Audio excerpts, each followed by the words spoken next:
Ghost contact, fourth man down. The radio hissed with static and terror.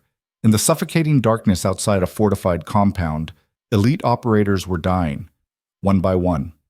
Clean kills. No muzzle flash. No sound. Just bodies dropping like someone had flipped a switch on their lives. Somewhere in that black void, death was patient, methodical, invisible. And it was hunting. But when the smoke cleared and the truth came out, when command finally revealed who pulled those impossible shots, even the most battle-hardened warfighters went dead silent, because the ghost wasn't who anyone expected.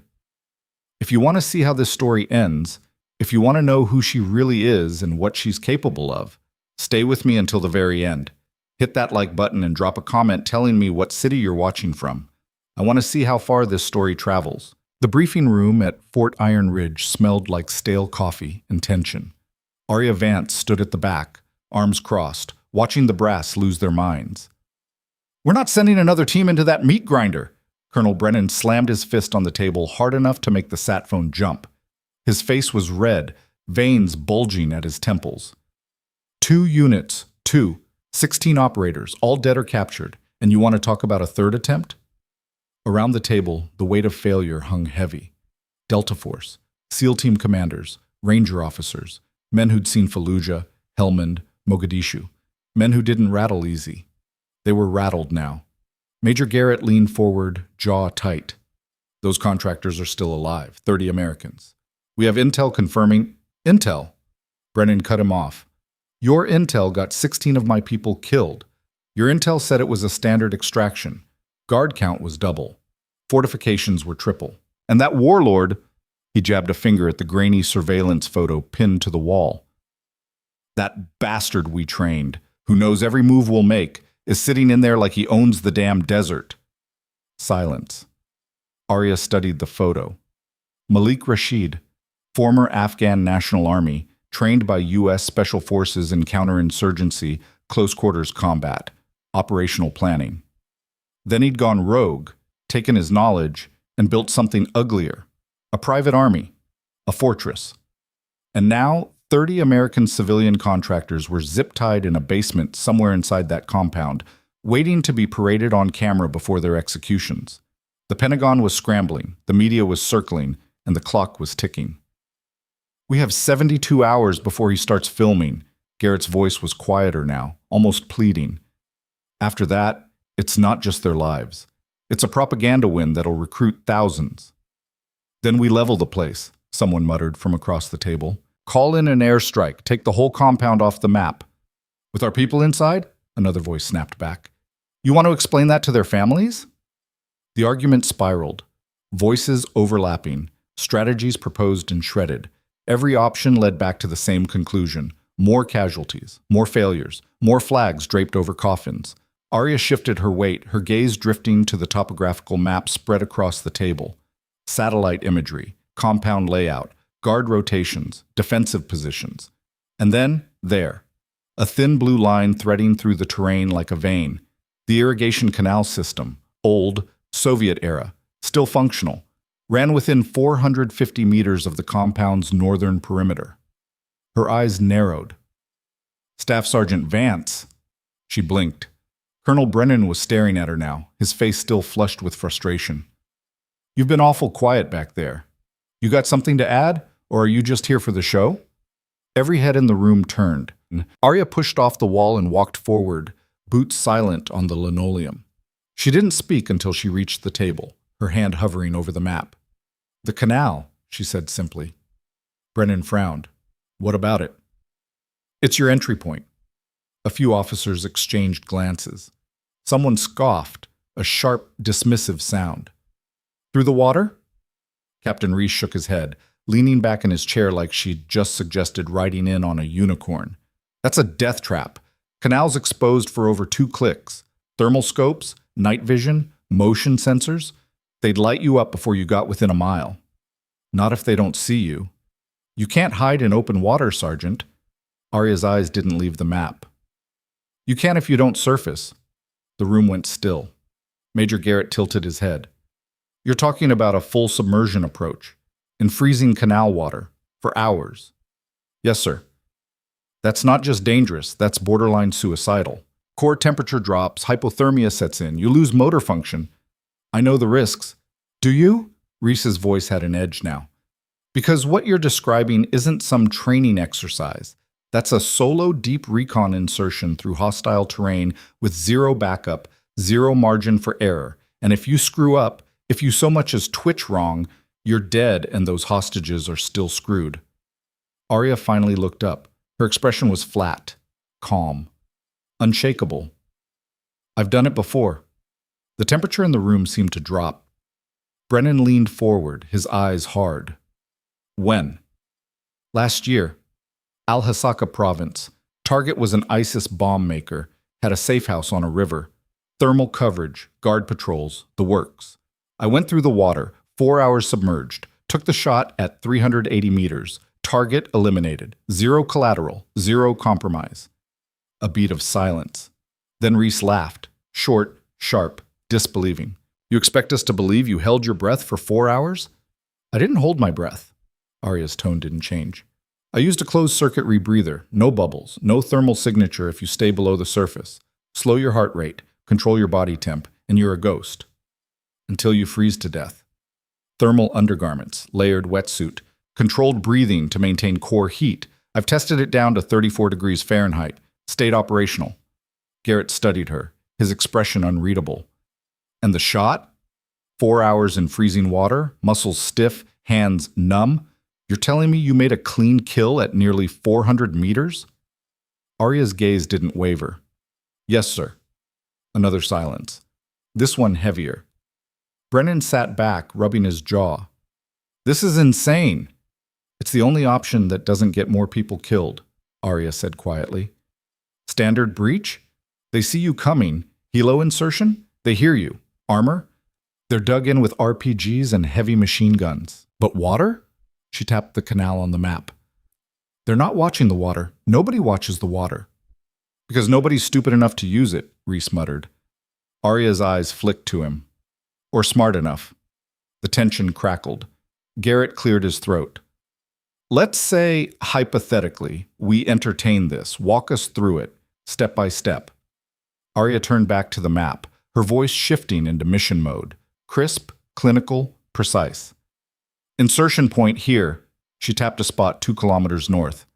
I enter the canal at 2200 hours. Current flow south at roughly 1.2 meters per second. I use it to carry me in. Minimal movement, minimal energy expenditure. Full submersion, rebreather system. IR suppressed gear. I reach firing position here. She slid her finger down the canal. 450 meters from the primary structure. That's within effective range for my rifle. And then what? Garrett asked. You take out the guards? There's at least 30 hostiles in that compound. I don't take out all of them. I create chaos. Precision targets, leadership first. Rashid, his lieutenants. The men with radios and authority. Once the head's cut off, the body panics. That's when your QRF moves in. Fast ropes, breach teams, overwhelming force while they're scattered and confused. Brennan's eyes narrowed. You're talking about a coordinated strike. That means timing down to the second. If you're off by even a minute, I won't be. How can you be sure? Arya met his gaze. Because I don't miss, sir. The room fell silent again. Reese shook his head slowly, a bitter smile on his lips. This is insane. You're asking us to bet 30 lives on one shooter sitting in freezing water hoping she doesn't get spotted. I'm not hoping, Arya said. I'm guaranteeing. There are no guarantees in war. There are if you do it right. Brennan stood abruptly, chair scraping against the floor. He paced to the window, staring out at the desert twilight. His hands were clasped behind his back, knuckles white. You really think you can pull this off? His voice was quieter now, almost tired. Yes, sir. If you're wrong, if you fail, those hostages die. And you die. And we'll have nothing to show for it except more body bags and another damn apology to make. Arya didn't flinch. If I don't try, they die anyway. At least this way there's a chance. Brennan turned, his eyes hard and searching. Why you? Why not a SEAL sniper? A Delta marksman? Someone with... With what, sir? A dick? The room went dead silent. Several officers stiffened. Garrett's eyebrows shot up. Reese's jaw tightened. Arya's expression didn't change. You've had SEALs, you've had Delta. They're dead. Rashid knows how they think because we taught him how they think. He knows their tactics, their entry points, their patterns, but he doesn't know me, and he sure as hell won't expect what I'm about to do. Brennan stared at her for a long, hard moment. Then slowly, he nodded. All right. He turned back to the table. Garrett, get her everything she needs. Weapons, gear, support. If she says she can do this, we give her the shot. He paused, his voice dropping. But Vance, if you pull this off, you're a hero. If you don't, he didn't finish. He didn't have to.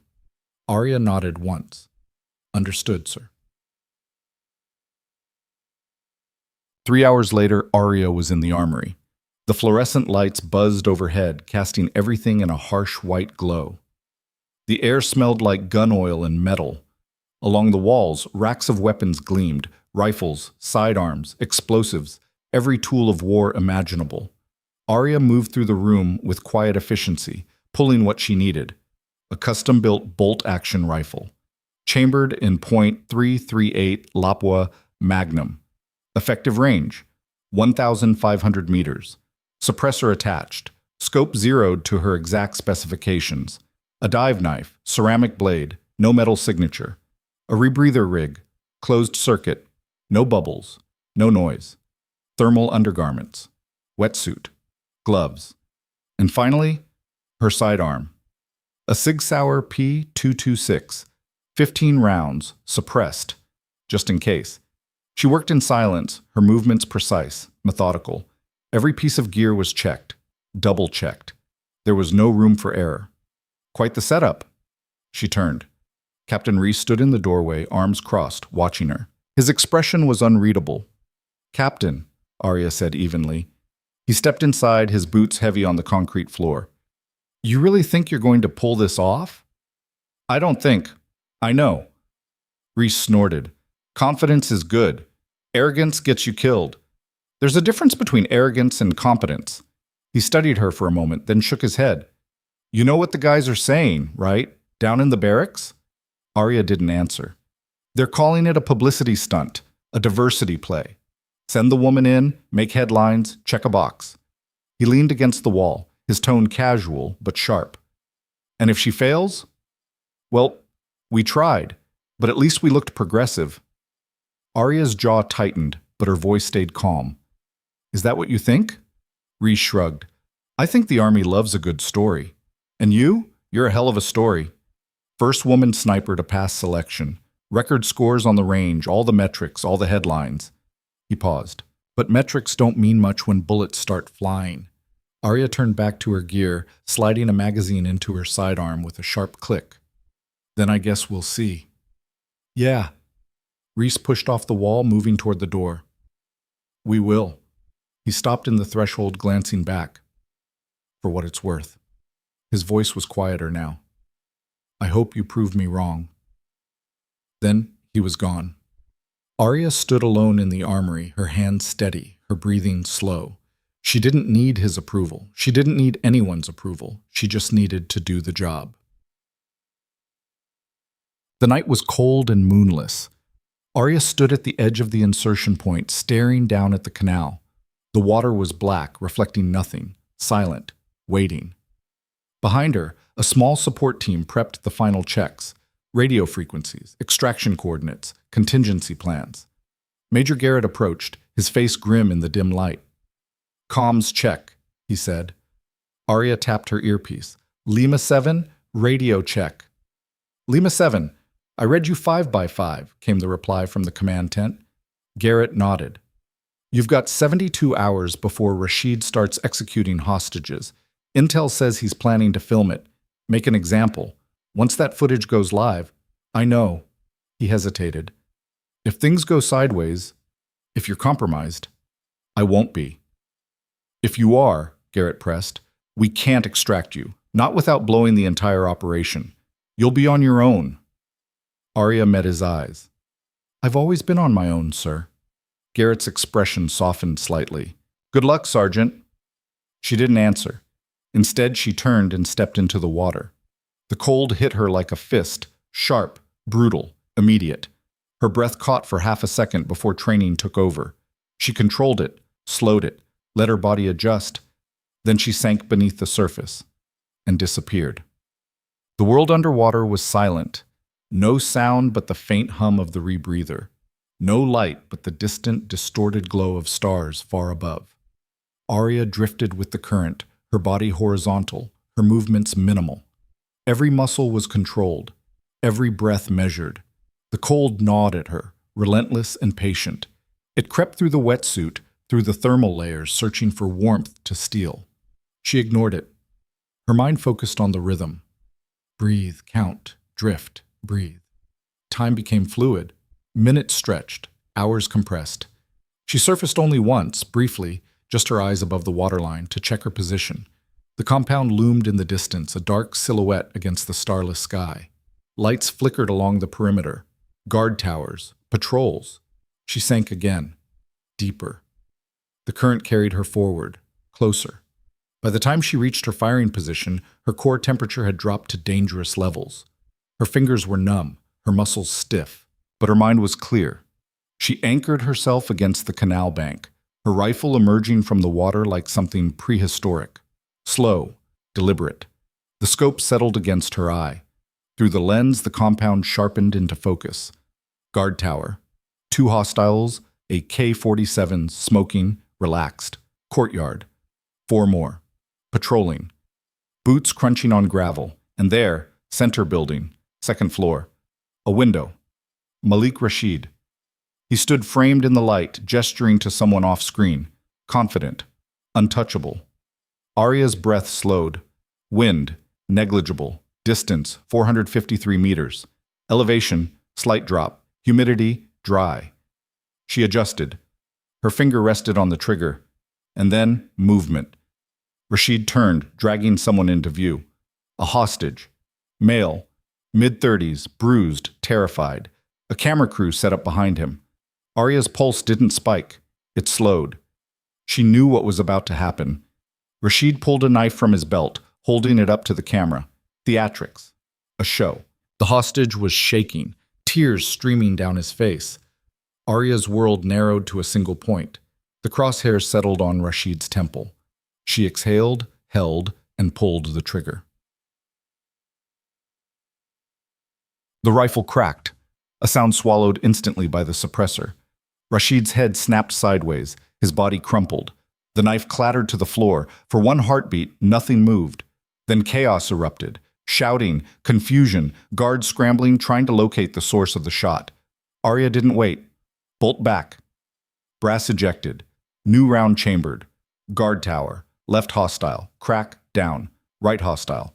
Turning, raising his rifle. Crack, down. Courtyard. 4 hostiles running toward the building. Crack, crack, crack, crack. 4 bodies hit the dirt in rapid succession. Panic spread like wildfire. Contact! Contact! Where? I don't... Crack.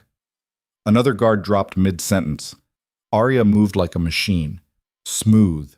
Relentless. Each shot calculated. Each target eliminated. But the compound was waking up. More guards poured out of the buildings. Muzzle flashes lit up the night as they fired blindly into the darkness. Bullets tore into the canal around her, sending up geysers of water. Too close. Arya shifted position, letting the current carry her 20 meters downstream. She resurfaced just long enough to acquire her next target. A guard with a radio, screaming coordinates into the handset. Crack. Silence. Her earpiece crackled.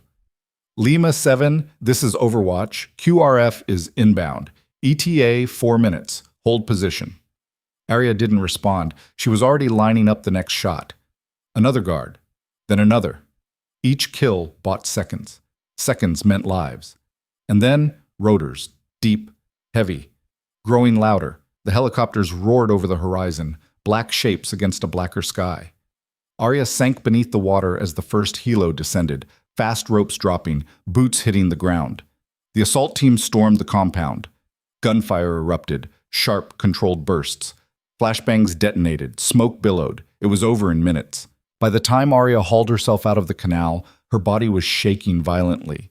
Her teeth chattered, her vision blurred, but she stayed on her feet. Medics rushed toward her, wrapping her in thermal blankets, checking her vitals. Jesus Christ, her temp's at 94. Get her warm now. Someone pressed a heat pack into her hands. Another draped a second blanket over her shoulders. Through the chaos, she saw them. The hostages. 30 faces. Exhausted. Terrified. Alive. Major Garrett appeared, his expression a mix of relief and disbelief. All hostiles down, all hostages secure. He stared at her. How the hell did you... Arya didn't answer. She just turned and walked toward the extraction bird, her boots squelching with every step. 3 weeks later, Arya stood in a briefing room that felt smaller now. The same commanders, the same table, but the air was different. Colonel Brennan sat at the head, his expression unreadable. Beside him, Captain Reese, Major Garrett, the others. No one spoke. Brennan finally broke the silence. 30 hostages extracted, 0 friendly casualties, 14 enemy combatants neutralized. He paused. All by one shooter. He slid an envelope across the table. Arya picked it up. Inside, cash. A lot of it. That's from the betting pool, Reese said quietly. His voice lacked its usual edge. Turns out, I lost. A few murmurs of agreement around the table. Brennan stood. There's also this. He handed her a second envelope. Inside, a letter. Official. Stamped. An invitation. Advanced tactical training. Instructor position. They want you to teach what you did out there. Brennan's voice was steady. You've earned it. Arya stared at the letter for a long moment. Then she looked up. Permission to speak freely, sir? Granted. I didn't do it to prove a point. I didn't do it for recognition. I did it because 30 people needed to come home. She set the letter down. And they did. Silence. Then, slowly, one by one, the men in the room stood, not at attention, just respect. Reese stepped forward. His jaw was tight, but his eyes were clear. My younger brother was one of the contractors. His voice cracked slightly. He's got a wife. 2 kids. He stopped, swallowed hard. You saved him, so thank you. Arya nodded once. He's a lucky man. No. Reese shook his head. We're the lucky ones, because you didn't quit when we doubted you. Arya didn't respond. She just picked up the letter, folded it, and walked out. Later, she sat alone by a quiet river. The sun was setting, casting long shadows across the water. The current moved slowly, steadily, unstoppable. She watched it in silence. Somewhere out there, 30 people were hugging their families. 30 people were alive because no one saw her coming, because she didn't fight the current. She became it. And as the last light faded from the sky, Arya Vance, ghost, sniper, soldier, allowed herself the smallest of smiles. True power isn't loud. It's the quiet force that strikes when no one believes it can. The smile faded as headlights cut through the dusk. Arya turned, still sitting on the riverbank, as a black SUV rolled to a stop on the gravel road behind her. The engine idled for a moment before cutting off. A door opened. Boots on gravel. She didn't stand. Sergeant Vance! The voice was unfamiliar, clipped, East Coast accent, authority baked into every syllable. Arya glanced over her shoulder. A man in civilian clothes, dark suit, no tie, sunglasses despite the fading light. Behind him, 2 more, same uniform of anonymity. Can I help you? She asked. The man walked closer, stopping a few feet away. He didn't sit, didn't crouch to her level, just stood there, hands in his pockets, silhouetted against the dying sun. My name's Carver. I work for an organization that doesn't have a name you'd recognize. He paused. We've been watching you. Arya's expression didn't change. Congratulations. The Canal Op, 30 hostages, 14 kills, 4 hours submerged in near freezing water. Carver's tone was conversational, almost casual. That's not standard Army doctrine. That's not even standard special operations. That's something else. That's doing my job. Your job. Carver pulled a hand from his pocket, holding a thin manila folder. He didn't open it, just held it. Staff Sergeant Arya Vance, 28 years old, orphaned at 6. Foster system until 18, enlisted at 19. Sniper qualification at 22. Perfect scores across the board. 0 disciplinary issues. 0 failures. He tilted his head. Also 0 close relationships. 0 social media presence. 0 digital footprint outside official military records. Arya stood slowly, turning to face him fully. If you're trying to recruit me, you're doing a terrible job. I'm not recruiting you. Carver finally opened the folder, glancing at something inside. I'm informing you, because in 72 hours you're going to receive orders. Transfer, immediate, non-negotiable. To where? Classified. For what purpose? Classified. Arya's jaw tightened. I'm not interested. Carver smiled, thin, humorless. It's not optional. The paperwork's already filed. Your CO's already been briefed. You can report willingly or you can report in handcuffs. Either way, you're coming. The 2 men behind him shifted slightly, hands drifting toward their jackets. Arya didn't move. Her voice dropped, cold and flat. You want to try that? Here? Now? Carver's smile faded. He studied her for a long moment, then closed the folder with a soft snap. You've got 72 hours to get your affairs in order. After that, a car will pick you up. He turned to leave, then paused. One more thing. That river stunt you pulled, the one nobody's supposed to know about? We know. We know everything. So if you're thinking about running, he glanced back. Don't. Then he was gone. The SUV's engine roared to life. Gravel crunched. Gravel. Taillights disappeared into the twilight. Arya stood alone by the river, her fists clenched. For the first time in years, she felt something close to fear. 72 hours later, the car arrived. Not an SUV this time. A plain sedan, unmarked. The driver didn't speak. Just opened the rear door and waited. Arya climbed in with a single duffel bag. Everything she owned fit inside it. The drive took 6 hours. Highways, back roads, checkpoints with armed guards who waved them through without question. No signs, no landmarks. Just endless desert and the hum of tires on asphalt. Finally, they turned onto a dirt road that led to nowhere. Or so it seemed. The facility appeared out of the heat haze like a mirage. Concrete walls, razor wire, guard towers, a single gate with a biometric scanner. The sign beside it read, Restricted Area, Authorized Personnel Only, no base name, no unit designation, nothing. Arya stepped out of the car into furnace heat. The air shimmered. In the distance, mountains rippled like water. A woman in fatigues approached. Mid-30s, sharp eyes, no rank insignia. Vance? Yeah. Follow me. They walked through the gate, past a series of low buildings that looked like they'd been dropped from orbit. Everything was beige, utilitarian, designed to disappear. Inside, the temperature dropped 20 degrees, air conditioning hummed, fluorescent lights buzzed. The woman led Arya down a corridor lined with unmarked doors. At the end, she stopped, swiped a keycard, and pushed open a heavy steel door. Wait here. The door closed behind Arya with a pneumatic hiss. She was in a small room, table, 2 chairs, no windows. A camera in the corner, red light blinking. She sat and waited.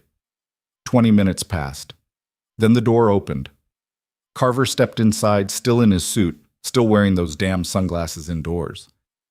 Sergeant Vance, glad you could make it. Didn't have much choice. No. He sat across from her, folding his hands on the table.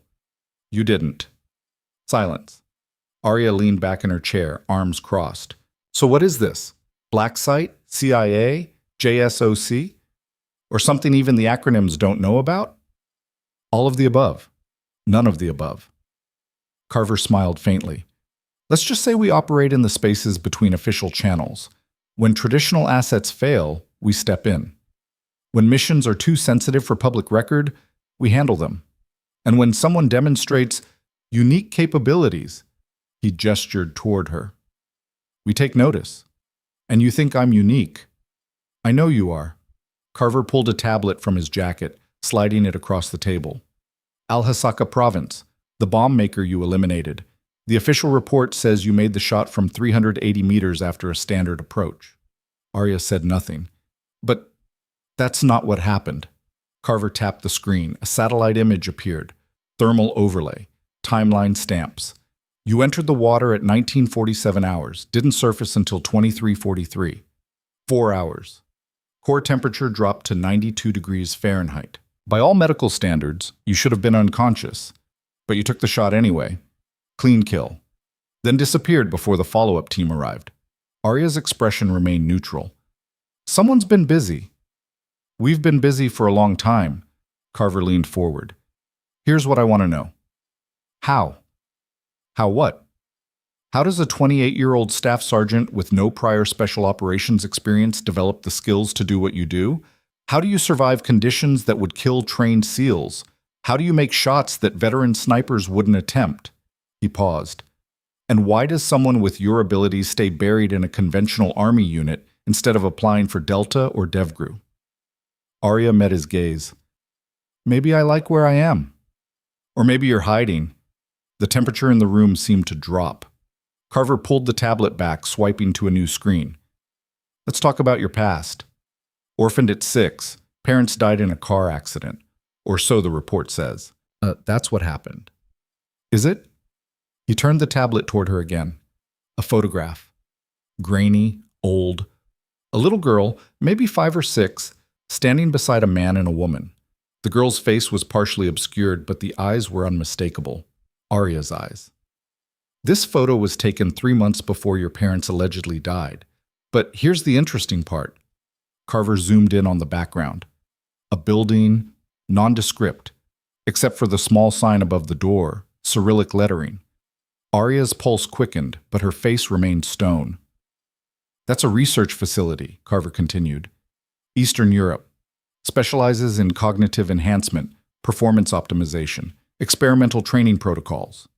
He looked up. Want to tell me what your parents were doing there? I was 6. I don't remember.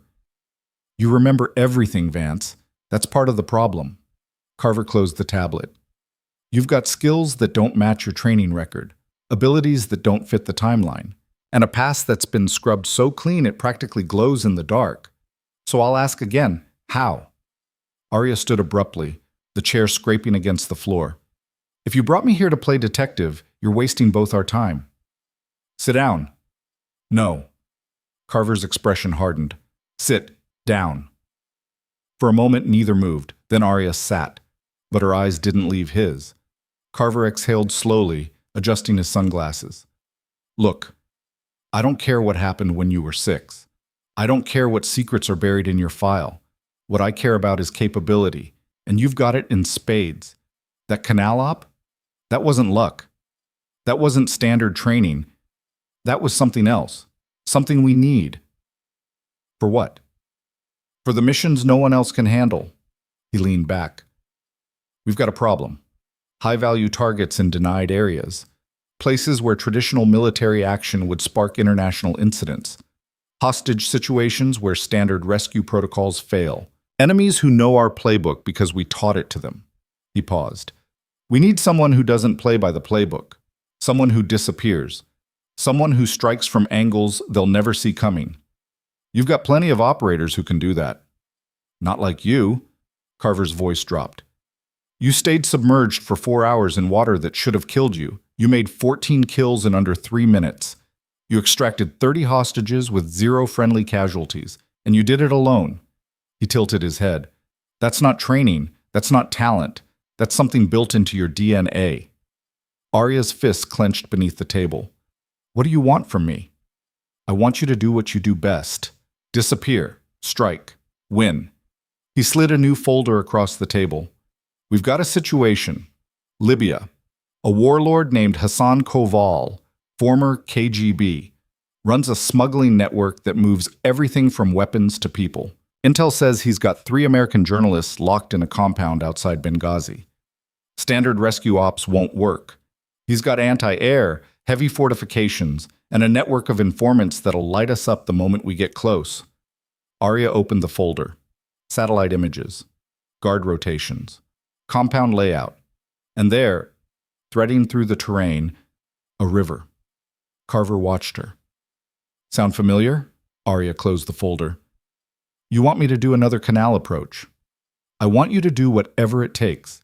You've got 48 hours to plan, 72 to execute. After that, those journalists are dead. And if I refuse? Carver smiled, cold, predatory. You won't. Why not? Because despite everything, despite the walls you've built, the distance you keep, the past you're running from, you're not the kind of person who lets people die when you can save them. He stood. That's your weakness, Vance, and it's also why you're perfect for this job. He walked to the door, paused with his hand on the handle. You've got 2 hours to settle in. Then we start mission planning. Welcome to the program. The door closed behind him with a heavy thud. Arya sat alone in the silence, staring at the folder. Her hands were shaking. The barracks were Spartan. 4 walls, a cot, a locker. A single window that looked out onto a training yard where shadows moved in the pre-dawn darkness. Arya lay on the cot, staring at the ceiling. Sleep didn't come. Instead, fragments of memory surfaced. Unbidden, unwanted. A small room, cold, white walls. Machines beeping softly. A man's voice, calm and clinical. Again, slower this time. Control your breathing. Her own voice, smaller, younger, frightened. It hurts. Pain is data. Process it. Move past it. Cold water closing over her head. Darkness. Panic clawing at her chest. And then calm. Stillness. Her heartbeat slowing, slowing until the world faded to black. Arya sat up sharply, sweat beading on her forehead. She pressed her palms against her eyes, willing the memories back into the dark where they belonged. It didn't work. A knock at the door. She stood, crossing the room in 2 strides, opened it. A man stood in the hallway, early 40s, graying hair, sharp eyes that missed nothing. He wore fatigues with no rank, no name tape, just a small patch on his shoulder, a stylized dagger over a black background. Vance? Yeah. Sergeant Major Cole. I run tactical operations here. He extended a hand. Welcome to the program. Arya shook it. His grip was firm, calloused. I'm guessing Carver already gave you the recruitment speech, Cole said. Something like that. Good. Then you know what we do here. No official record, no public acknowledgement. We're the ghosts that keep the wolves at bay. He gestured down the hallway. Come on, I'll show you around. They walked through the facility in silence. Cole pointed out key areas, armory, operations center, medical bay, training grounds. Everything was state-of-the-art. Everything was designed for one purpose: lethality. How many people work here? Arya asked. Classified. But let's just say we're selective. Cole glanced at her. You're the first Army recruit we've pulled in 6 months. Most of our operators come from Tier 1 units, Delta, DevGru, Special Activities Division. The fact that you're here at all says something. That I don't have a choice? Cole smiled faintly. That you've got skills we can't ignore. They stopped in front of a heavy steel door. Cole swiped his keycard, and it slid open with a hiss. Inside was a shooting range unlike any Arya had seen, not just targets, simulations, moving platforms, environmental controls, wind generators, lighting systems that could replicate dawn, dusk, moonlight, or total darkness. This is where we test limits, Cole said. We don't train for scenarios. We train for chaos, for the worst conditions, the worst odds, the worst timing. He walked to a control panel, tapping a few commands. Instantly, the range transformed. Lights dimmed, wind picked up, temperature dropped. Cole gestured toward the firing line. Show me what you've got. Arya raised an eyebrow. Now? Now. She moved to the weapons rack, selecting a rifle, standard M4, nothing fancy. Checked the chamber, loaded a magazine. Cole tapped the panel again. Downrange, targets appeared. Pop-ups, movers, static silhouettes at varying distances. 100 meters, 300, 500. Engage at will. Arya settled into position, controlled her breathing, let the world narrow to sight, picture and trigger press. The first shot cracked through the silence. Target down, center mass. She shifted. Another target. Another shot. Down. Cole adjusted the controls. The wind picked up, gusting now, erratic. Lights flickered. Rain simulation kicked in, water streaming across her face. Arya didn't flinch. She adjusted for wind, calculated, fired, target down. Again. And again. By the time she finished, every target was neutralized. Perfect center mass, 0 misses. Cole studied the results on his tablet, then looked up at her. Dowlett then looked. His expression was unreadable. How long have you been able to do that? Arya lowered the rifle. Do what? Adapt that fast. Calculate wind, distance, elevation on the fly, without a spotter, without instrumentation, without hesitation. He gestured at the screen. Those conditions were changing every 3 seconds. No one shoots clean in that environment, not without extensive training in this exact setup. Maybe I got lucky. Luck doesn't exist in our world, Vance. Skill does, preparation does, and something else. He paused. Something you're not telling me. Arya set the rifle down carefully. I'm good at my job. That's all there is. Is it? Cole stepped closer. Because Carver thinks there's more. He thinks you've got something buried in your past, something that makes you different. And if he's right, we need to know. Not because we want to exploit it, but because we need to understand your limits, your breaking point, the things that might get you killed in the field. Arya met his gaze. I don't have a breaking point. Everyone does. Not me. Cole studied her for a long moment, then nodded slowly. All right, we'll see. He turned toward the door.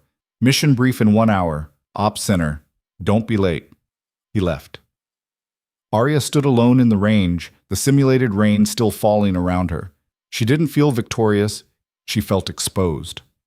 The operations center was crowded. A dozen operators, some in fatigues, others in civilian clothes, sat around a large table covered with maps, satellite imagery, and tactical overlays. Screens lined the walls, displaying real-time feeds from God knows where. Arya entered quietly, taking a seat at the back. Carver stood at the head of the table, a laser pointer in hand. Cole sat beside him, arms crossed. All right, listen up. Carver's voice cut through the low murmur of conversation. We've got 48 hours to plan and 72 to execute.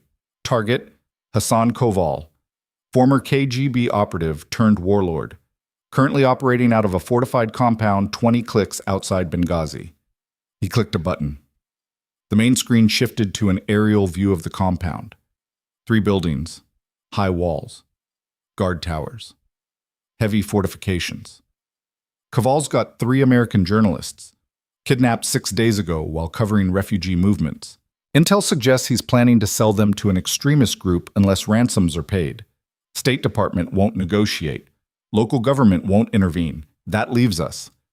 Someone at the table spoke up, a man with a scarred jaw and cold eyes. What's the entry plan? Helo insertion? Negative. Koval's got Igla surface-to-air missiles, Russian-made, proven track record of downing helicopters. Air approach is suicide. Ground assault? Another operator asked. Also problematic. Compounds surrounded by open desert. No cover. Thermal sensors. Motion detectors. We'd be spotted before we got within half a click. Murmurs around the table. Frustration. Everyone saw the same problem. So what's the play? Scarred Jaw asked. Carver's eyes flicked to Arya. We're going with an asymmetric approach. Single operator, water insertion. The room went silent. Someone laughed, short, disbelieving. Through what water? It's a desert. Carver zoomed in on the map. A thin blue line snaked through the terrain, passing within 600 meters of the compound. Irrigation canal. Runs from a reservoir 15 clicks north, flows south past the compound. It's minimal coverage, but it's something. Scarred Jaw shook his head.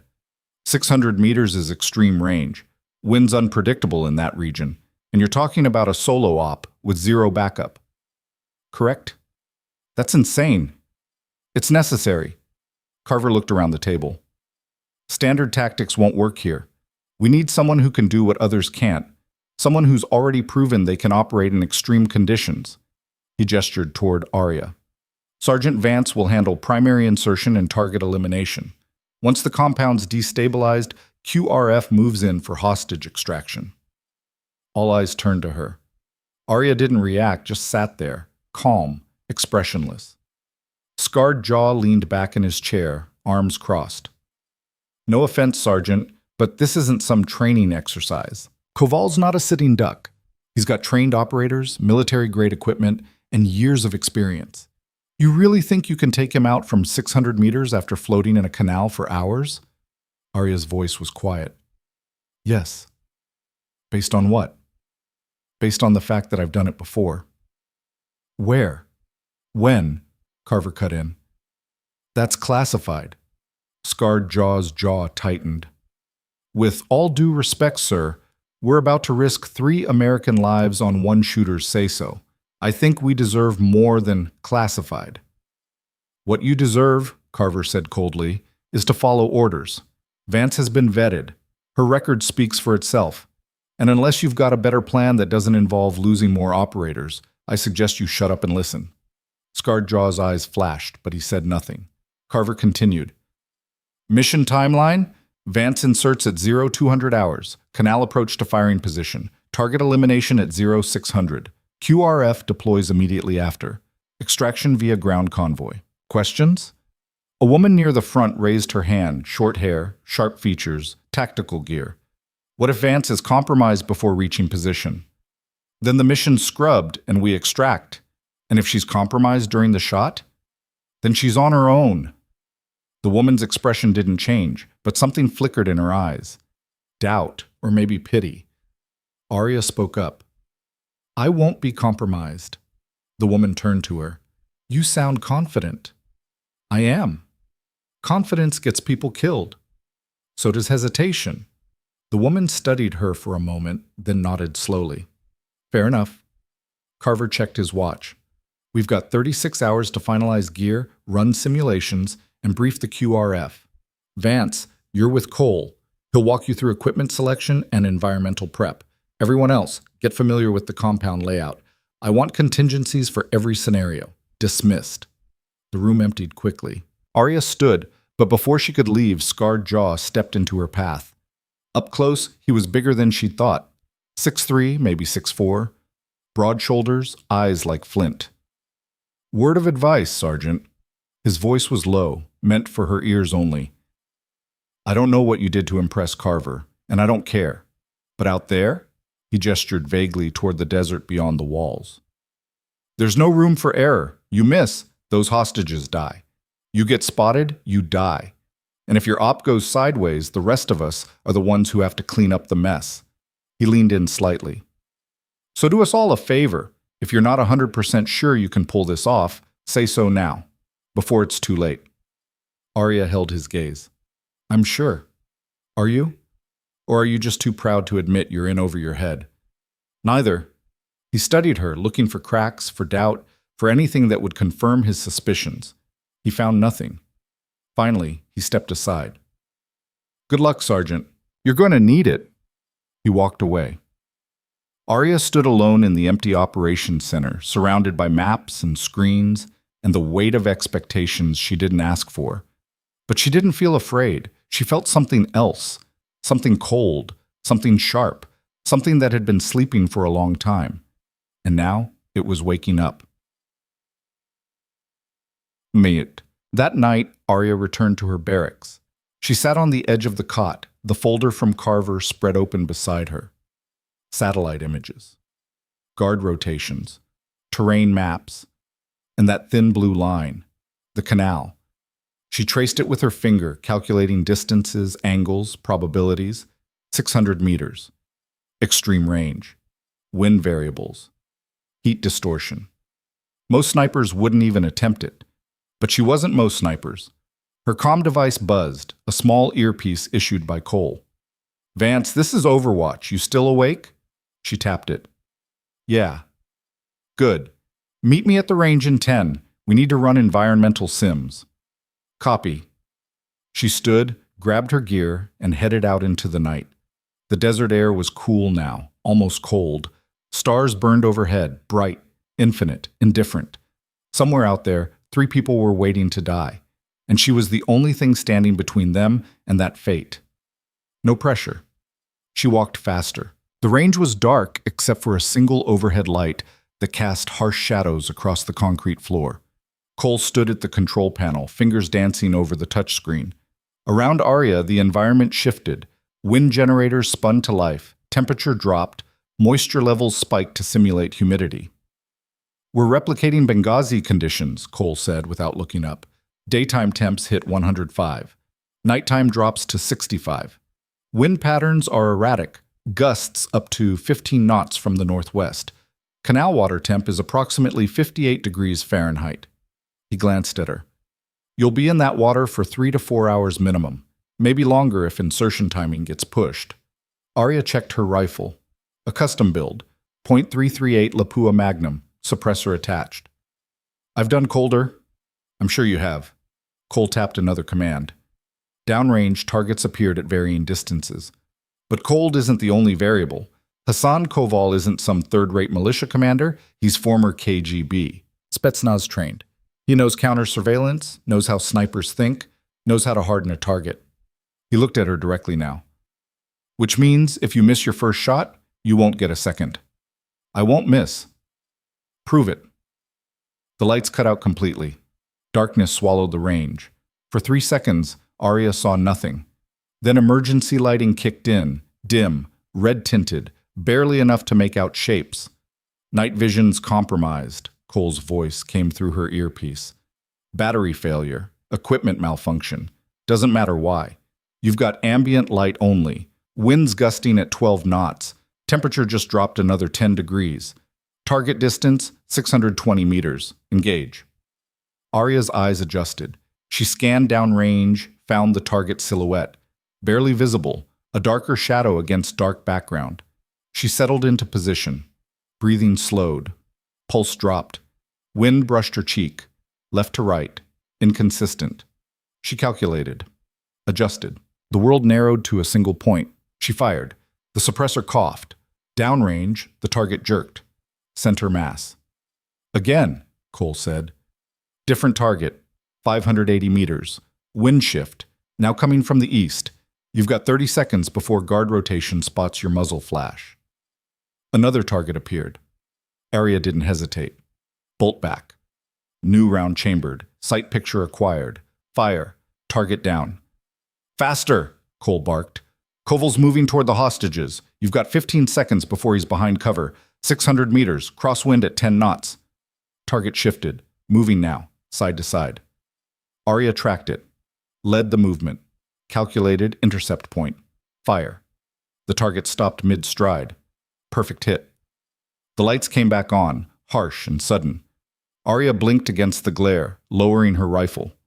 Cole walked down range, checking each target with a laser rangefinder. When he returned, his expression was unreadable. 3 shots, 3 kills, 0 misses. He crossed his arms. Under conditions that would make most snipers pack it in and wait for better circumstances. Arya said nothing. "You want to tell me how you do that?" "Practice." "Bullshit!" Cole's voice wasn't angry, just direct. "I've trained snipers for 15 years, seen the best of the best. SEAL Team 6, Delta Marksman, CIA paramilitary, and none of them, none, shoot as clean as you do under degraded conditions." He paused. "So I'll ask again. How?" Arya met his eyes. "I don't know." "You don't know." "No.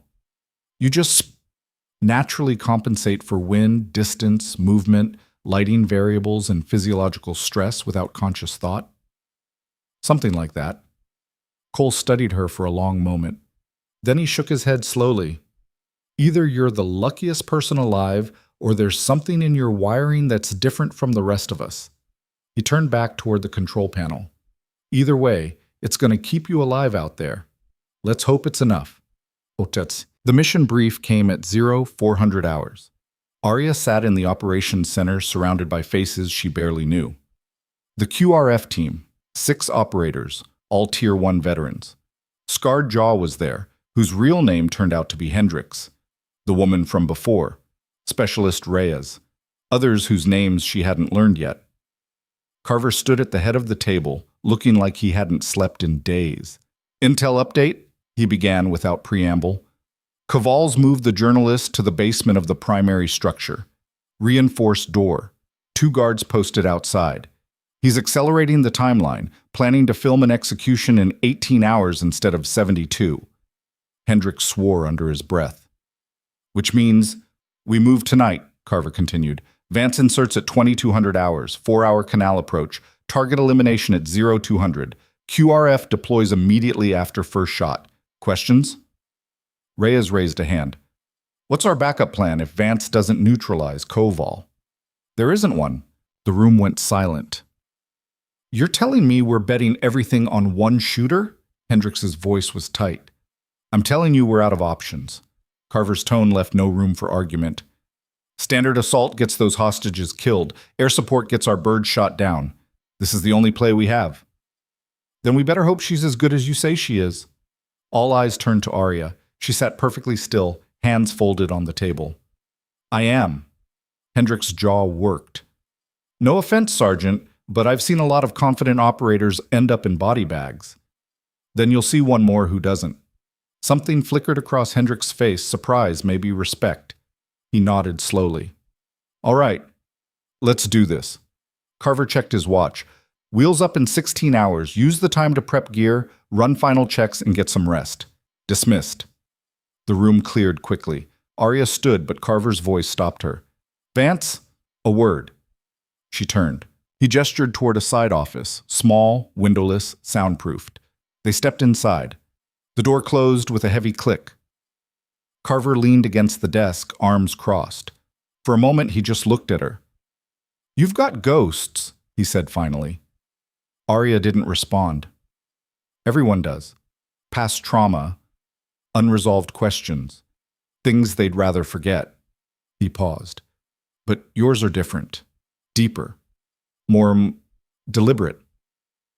Is there a point to this?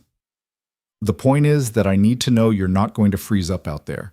I need to know that whatever's buried in your past isn't going to surface at the worst possible moment and get people killed. Arya's voice was flat. It won't. How can you be sure? Because I've learned to control it. Control what? Silence. Carver pushed off the desk, stepping closer. That photo I showed you. The research facility. Your parents. His voice dropped. We did some digging. Turns out that facility specialized in something called accelerated cognitive development. Experimental protocols designed to enhance learning speed, memory retention, physical performance. He paused. Human trials. Mostly children. Arya's fists clenched. Your parents weren't just visiting that facility, Carver continued. They worked there. Researchers. Specialists in neuroplasticity and performance optimization. He pulled out a thin file, setting it on the desk. And according to classified records we acquired, you were one of their subjects. The room felt smaller. From age 4 to 6, Carver said quietly, you underwent a series of experimental treatments, sensory deprivation, stress inoculation, advanced physical conditioning, all designed to push human limits. He opened the file. Inside medical records, test results, data charts showing accelerated development curves that weren't humanly possible. Arya stared at the pages without seeing them. The program was shut down after your parents died, Carver said. Officially labeled a failure. All records sealed. Subjects disappeared into foster systems or adopted out under new identities. He looked at her. But the effects didn't disappear, did they? Arya's voice was barely a whisper. I don't remember most of it. Your body does. Your mind does. That's why you can do things others can't. Why you survive conditions that should kill you. Why you process information faster, adapt quicker, endure longer. He paused. You were built for this, Vance, whether you wanted to be or not. Rage flared hot in her chest, white hot, sharp-edged. I wasn't built. I was tortured, experimented on, used. I know. Do you? Do you have any idea what it's like to wake up with memories you can't trust? To feel like your own body isn't entirely yours? Her voice cracked slightly. They took a child and turned her into this. And now you're going to use it to save lives. Arya's eyes snapped to his. Don't. Don't what? Don't try to make this noble. Don't pretend like I have a choice.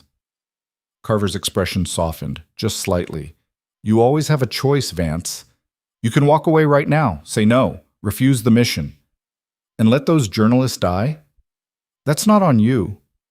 Isn't it? Arya's voice was cold now. You said it yourself. I'm the only one who can pull this off, which means if I walk away, they're dead, and I have to live with that. She shook her head. So no, I don't have a choice. I never did. Carver was quiet for a moment, then he closed the file. For what it's worth, I'm sorry. For what happened to you. For what you've had to become. He met her eyes. But I'm not sorry you're here, because those 3 people in that basement, they need someone exactly like you, someone who's been broken and rebuilt, someone who knows how to survive the impossible. Arya turned toward the door. One more thing, Carver said. She stopped. That facility, the one your parents worked at. He hesitated. It wasn't the only one. There were others, different programs, different subjects. Some of them are still out there. Arya's pulse quickened. Why are you telling me this? Because one of them is Hassan Koval. The world tilted. He went through a similar program, Soviet-run. Different protocols, same goal. Enhanced operatives. Carver's voice was grim. Which means when you go up against him, you're not just facing a well-trained soldier. You're facing someone who was engineered the same way you were. Arya's hand tightened on the door handle. Then I'll beat him the same way I beat everything else. How? She looked back at him. By refusing to break. Then she left. The armory was quiet. Arya moved through it methodically, selecting gear with practiced efficiency. Wetsuit, rebreather rig, thermal layers, dive knife, sidearm, and the rifle. Always the rifle. She was checking the scope alignment when footsteps approached. Reyes. The woman leaned against the doorframe, watching. Heard you gave Carver an earful. Arya didn't look up. News travels fast. Always does in a place like this. Reyes stepped inside. For what it's worth, I think he's right. About what? About you being the right person for this. Reyes picked up a magazine, turning it over in her hands. I've been doing this job for 8 years, seen a lot of operators come and go. Most of them are good. Some are great. But every once in a while you meet someone who's just different. Someone who operates on a level the rest of us can't reach. She set the magazine down. You're one of those. Arya finally looked up. You don't know me. I know enough. I watched the range footage, saw your test scores, read your after-action reports from the Canal Op. Reyes smiled faintly. You're either superhuman or too stubborn to know when you should quit. Maybe both. Yeah. Reyes's smile faded. Just be careful out there. Koval's not someone to underestimate. He's survived this long because he's paranoid, ruthless, and smart. And if Carver's right about his background, she trailed off. I'll be fine. Will you? Reyes's eyes searched hers. Because from where I'm standing, you look like someone carrying a mountain on their shoulders. And I've seen what happens when that weight gets too heavy. Arya turned back to her gear. I'm not going to break. Everyone breaks eventually. Not me. Reyes was quiet for a moment. Then she nodded. All right. Good luck, Vance. She left. Arya stood alone again, surrounded by instruments of war. Her hands were steady. But inside, something was shifting, something old and buried, something she'd spent years keeping locked away. And now it was clawing its way to the surface. 2,200 hours. The helicopter cut through the night sky like a blade, rotors thumping in steady rhythm. Arya sat in the cargo bay, surrounded by the QRF team. No one spoke. The silence was heavy, expectant. Below, the desert stretched endlessly. Black sand, darker shadows, no light except the stars. The pilot's voice crackled through the comms. 2 minutes to drop zone. Arya stood, checking her gear one final time.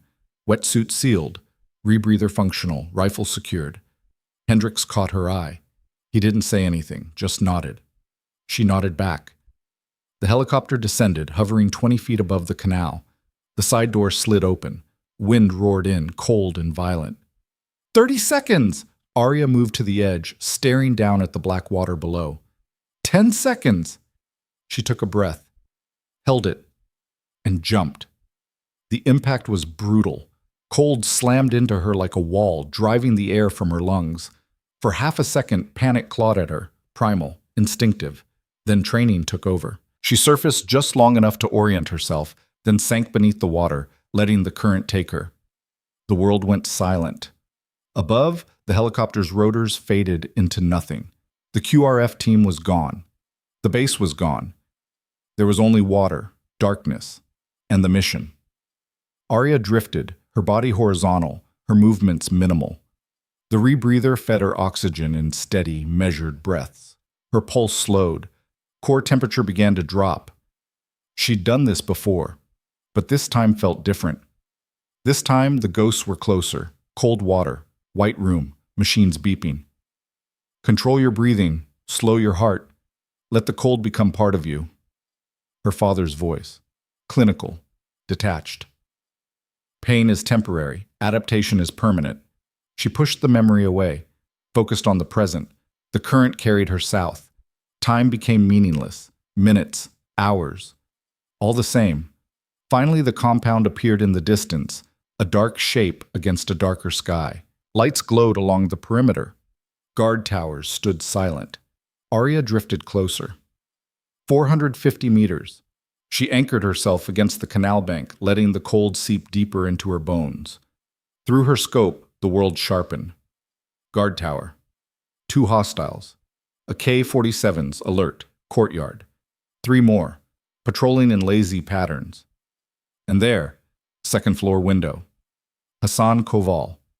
He stood with his back to the glass, gesturing at someone out of view. Tall, broad-shouldered, confident. Arya's finger moved to the trigger, but something stopped her. A feeling, subtle, wrong. She scanned the compound again, slower this time, and then she saw it. A figure on the roof, prone position, long rifle, a counter sniper. Her pulse spiked. Koval knew. Somehow, he knew a sniper would come, and he'd prepared. The counter sniper's scope swept the perimeter, slow, methodical, professional. If Arya took the shot now, he'd triangulate her position in seconds, and she'd be dead before her second shot. Her mind raced.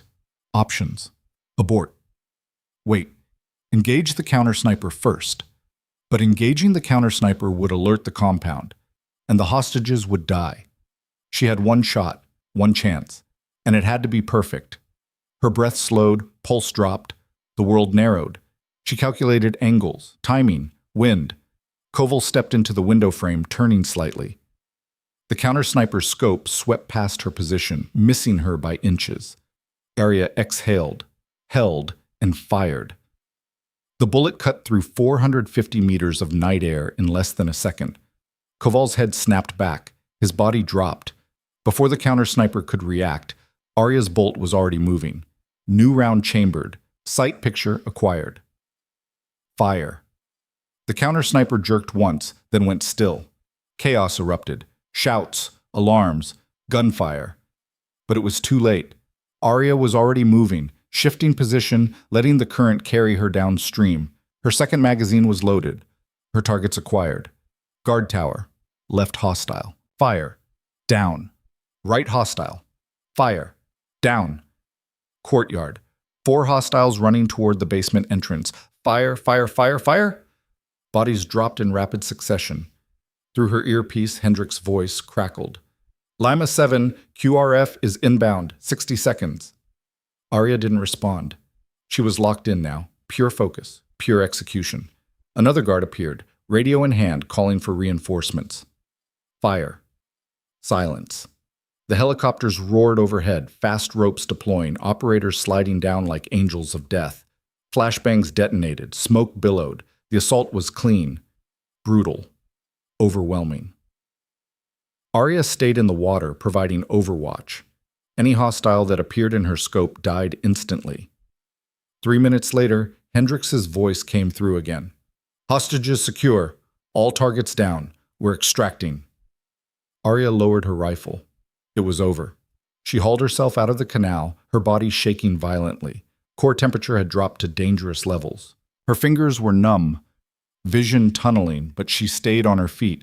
Medics rushed toward her, wrapping her in thermal blankets. Jesus, her temp's at 93. Get her on the bird, now! Strong hands lifted her, carried her. The world blurred. She saw Hendrix, his face grim but relieved. Reyes, nodding with something like respect. Carver, watching from a distance, his expression unreadable. And then darkness. She woke in a medical bay. White walls, beeping machines, IV in her arm. For a moment, the memories flooded back. Sharp, vivid, overwhelming. White room, cold water, her father's voice. She gasped, sitting up sharply. Easy, Cole's voice. He sat in a chair beside the bed, arms crossed. You're safe. Mission successful. Hostages are on their way home. Arya's breathing slowed. Caval? Dead, along with 17 of his men. 0 friendly casualties. Cole leaned forward. You know, when Carver first pitched this op, I thought he was insane. 1 shooter, extreme conditions, impossible odds. He paused. I was wrong. Arya said nothing. That counter-sniper, Cole continued.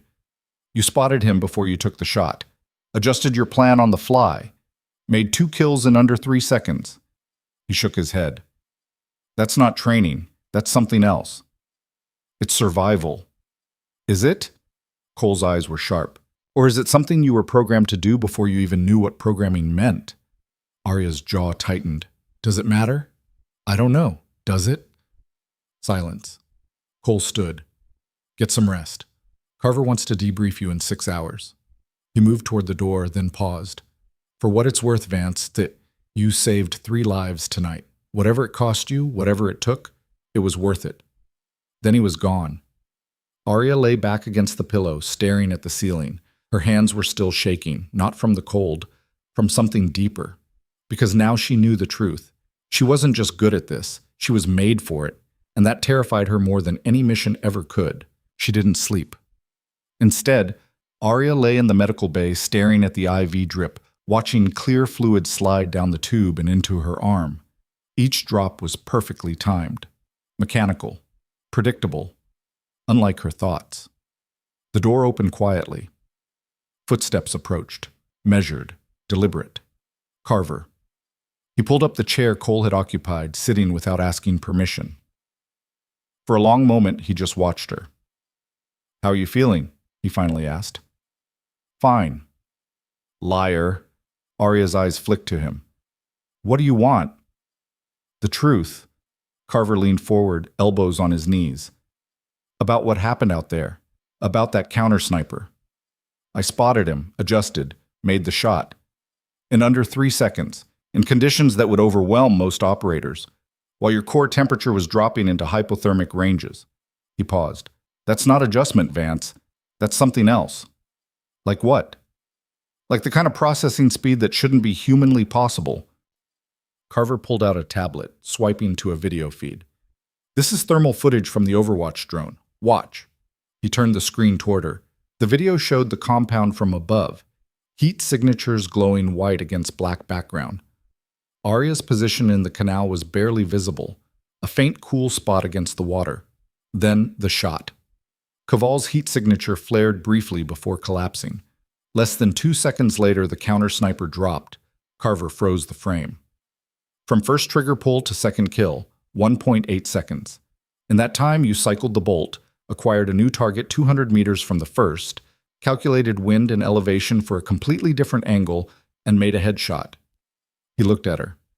The average trained sniper needs 4 to 6 seconds for that sequence. Elite operators can do it in 3. You did it in under 2. Arya said nothing.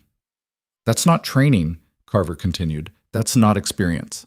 That's augmented processing. Faster neural pathways, enhanced pattern recognition. Exactly the kind of cognitive acceleration that facility was trying to create. So what? Arya's voice was flat. You got what you wanted. Mission successful. 3 hostages home. What does it matter how I did it? It matters because we need to understand your limits, your capabilities, what you can and can't do. He set the tablet down. And because you're not the only one. Arya's pulse quickened. What do you mean? Koval wasn't the last subject from those programs. There are others scattered across the world, some working for governments, others gone rogue, and all of them have abilities like yours. He paused. Some even more advanced. How many? We don't know. Records were destroyed, facilities shut down, but intelligence suggests at least a dozen survived to adulthood. Carver's expression was grim, and if even half of them are hostile, we've got a serious problem. Arya sat up slowly, ignoring the pull of the IV. You want me to hunt them? I want you to help us identify them, understand them, and if necessary, yes, neutralize them. Why me? Because you're one of them. You understand how they think, how they operate, what drives them. He met her eyes. And because you've proven you can beat them. Arya's jaw tightened. I'm not a weapon you can point at whoever you want. No, you're a soldier, and soldiers follow orders. I didn't sign up for this. Neither did those 3 journalists. Neither did the 30 contractors you saved before. Neither do any of the people who'll die if we don't stop these enhanced operatives before they destabilize entire regions. Carver's voice hardened. You want to pretend you're just a normal soldier? Fine. But we both know that's a lie. You're different. You've always been different, and the sooner you accept that, the sooner you can decide what to do with it. Silence filled the room. Arya looked away, staring at the blank white wall. What if I don't want to accept it? Then you spend the rest of your life running from what you are, hiding, pretending. Carver stood, but the truth doesn't care whether you accept it or not. It just is. He walked to the door, then stopped. Debrief is in 4 hours, conference room, full team. He glanced back. And Vance? You did good out there. Better than good, but this is just the beginning. Then he left. Arya sat alone, the beeping of the medical equipment the only sound. Her hands were steady now, but inside, everything was chaos. 4 hours later, Arya walked into the conference room. The entire QRF team was there. Hendricks, Reyes, Cole. Carver at the head of the table. And 2 new faces, a man and a woman in suits, government types with hard eyes and harder expressions. Everyone turned to look at her. Sergeant Vance, Carver said. Take a seat. She sat at the far end of the table, as far from the suits as possible. Carver gestured to the newcomers. This is Director Palmer and Agent Kessler from the Defense Intelligence Agency. They've been following your career with interest. Palmer spoke first, mid-50s, silver hair, voice like gravel. Sergeant, your performance on the Koval operation was exceptional. 17 enemy combatants neutralized. 3 hostages recovered unharmed. 0 friendly casualties. He paused. It's the kind of result we rarely see, even from our most elite units. Thank you, sir. Which raises questions. Kessler leaned forward, younger, sharper, less diplomatic, about how exactly you achieved those results. Arya's expression didn't change. I did my job. Under extreme conditions, with variables that should have made success impossible. Kessler pulled out a file, thick, detailed. We've reviewed the mission data, thermal imaging, ballistic analysis, timeline reconstruction. She opened the file. According to our calculations, the shots you made, particularly the rapid engagement of both primary target and counter-sniper, required cognitive processing speeds approximately 40% faster than normal human capability. The room went quiet. That's impressive, Kessler continued. It's also statistically impossible, unless you've received some form of enhancement. Hendricks shifted in his seat. With respect, ma'am, I've worked with a lot of elite operators. Sometimes people just perform above expectations under pressure. Sometimes, Kessler agreed, but not consistently, not with this level of precision. She looked at Arya. We know about the facility, Sergeant, the research program your parents were involved in, the experimental protocols. Arya's fists clenched under the table. Palmer raised a hand. What Agent Kessler is trying to establish is whether there are any lingering effects from your childhood that might impact your operational reliability. You mean if I'm broken, Arya said flatly. I mean, if there are factors we need to account for in future mission planning. I'm fine. Are you? Kessler's voice was sharp. Because our psychological profile suggests otherwise. Minimal social connections, difficulty maintaining relationships, tendency toward isolation, classic markers of unprocessed trauma. My personal life isn't relevant to mission performance. It is if it compromises your judgment in the field. Arya stood abruptly, chair scraping against the floor. I've completed every mission assigned to me. 0 failures, 0 compromises. My judgment is fine. Sit down, Sergeant, Palmer said calmly. I'd rather not.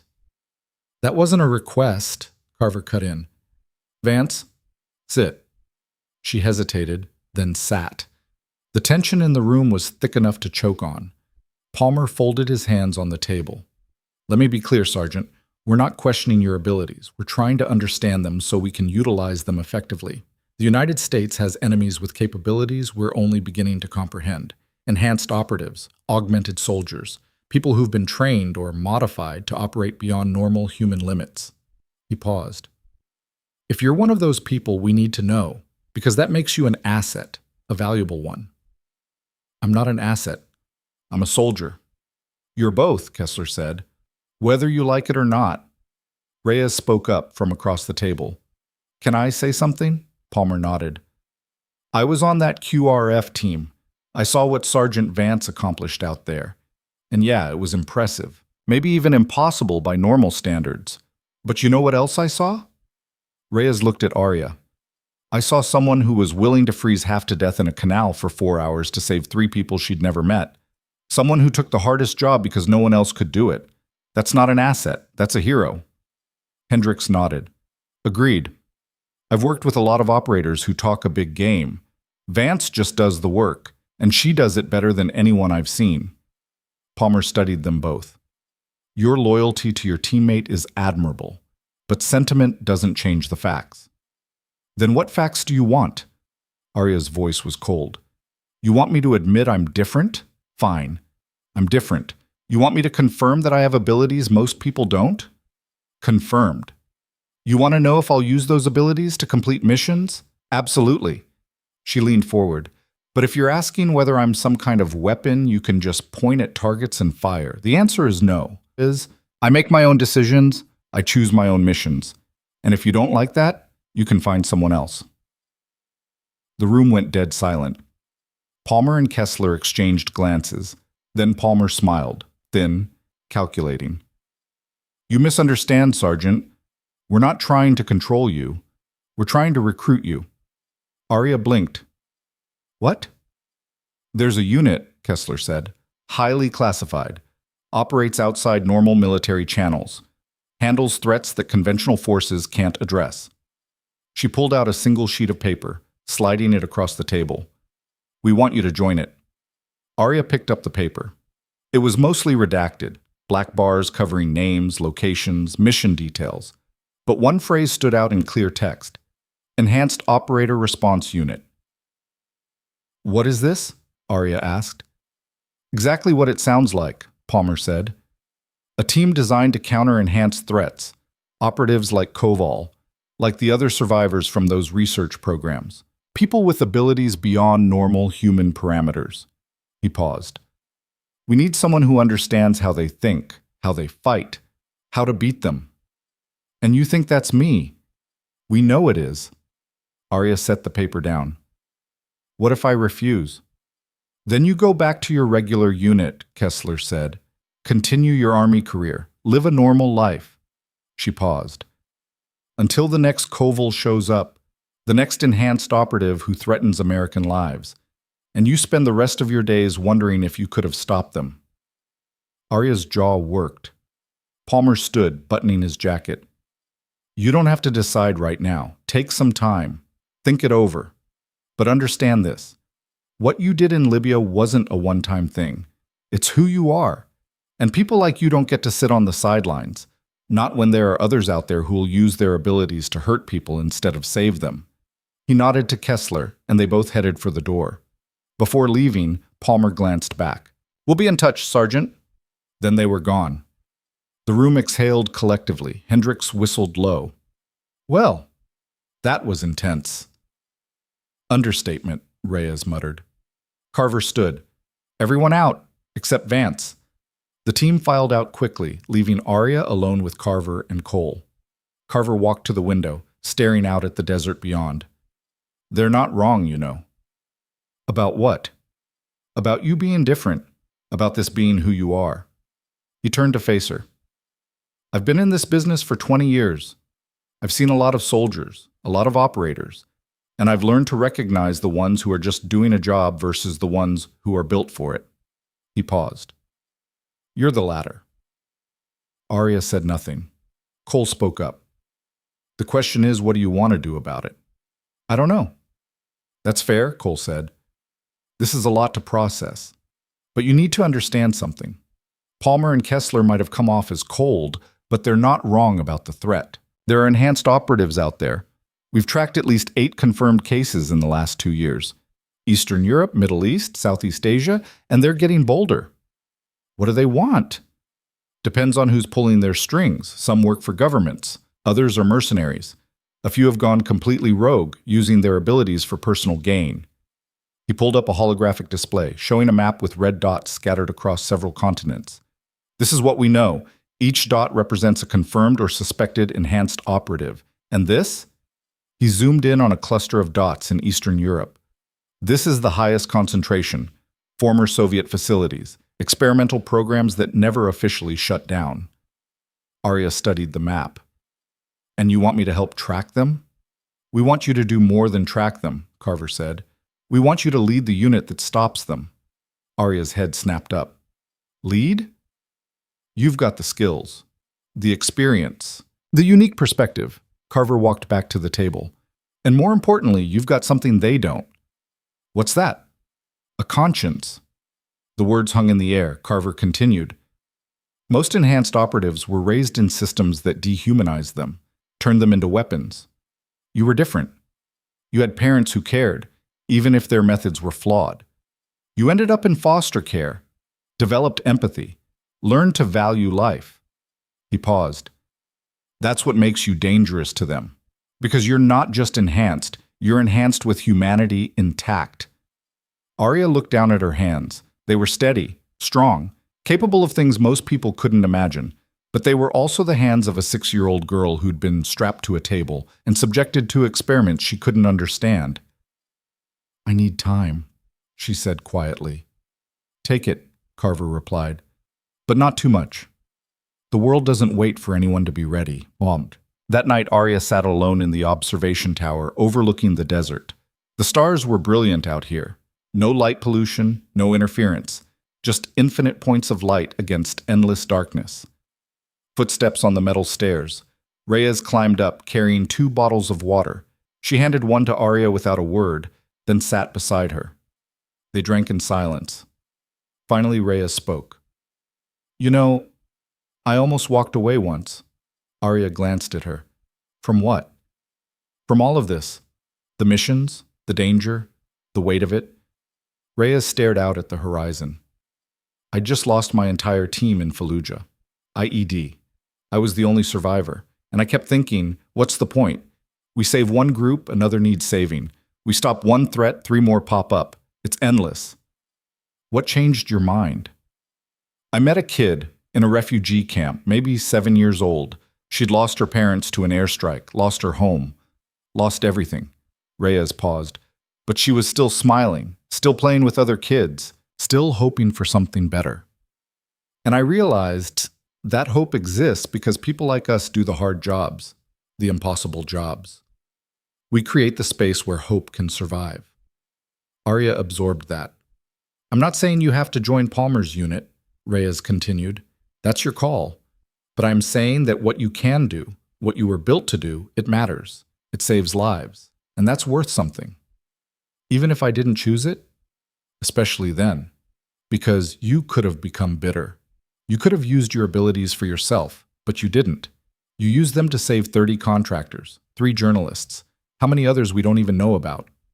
Reyes looked at her. That's not programming, Vance. That's character.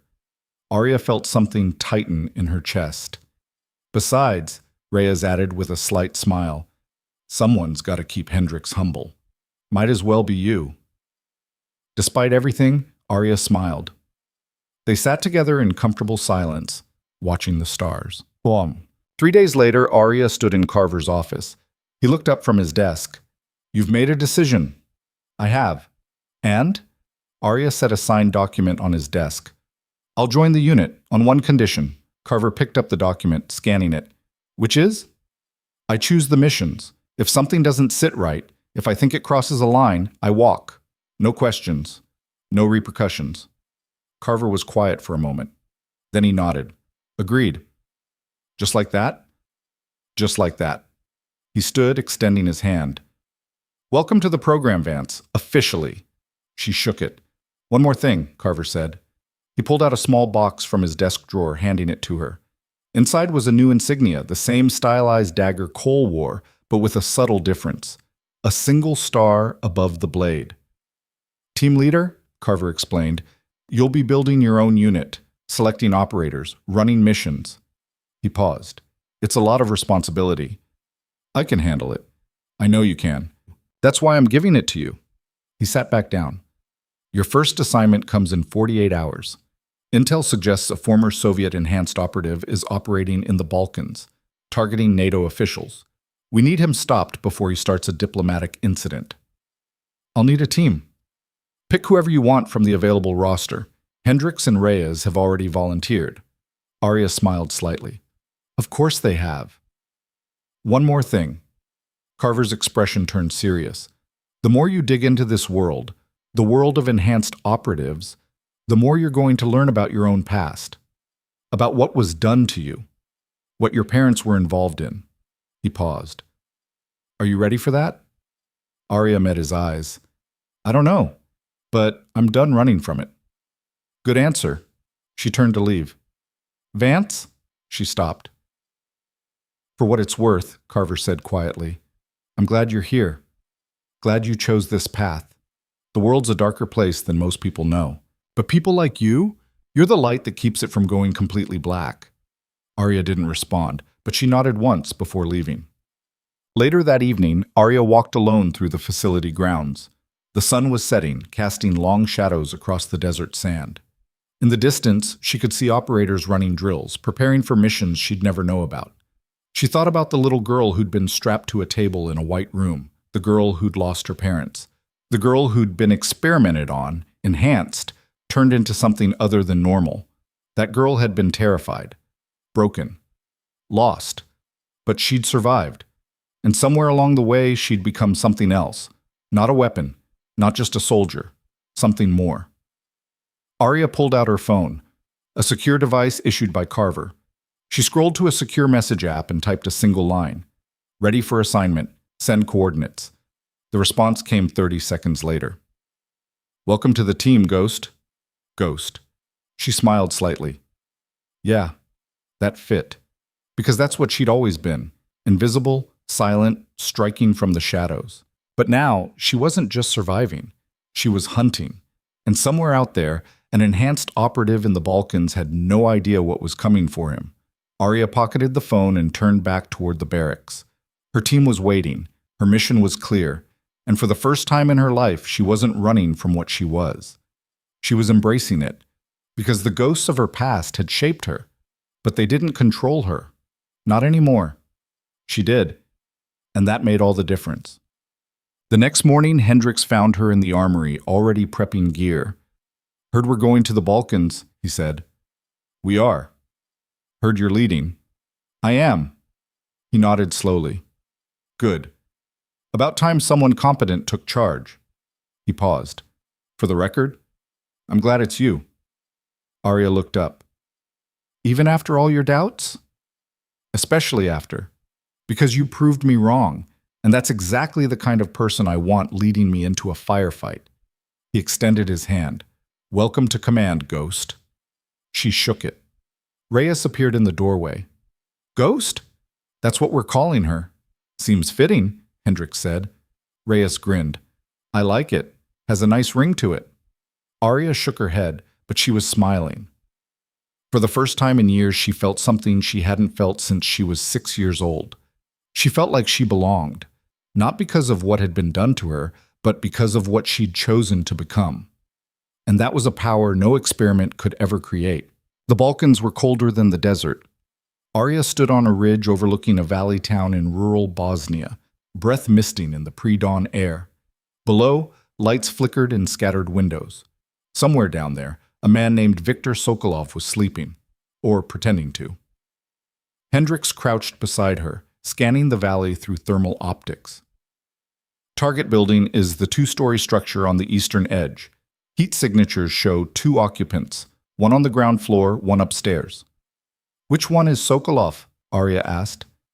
Intel says upstairs, but Intel's been wrong before. Reyes checked her watch.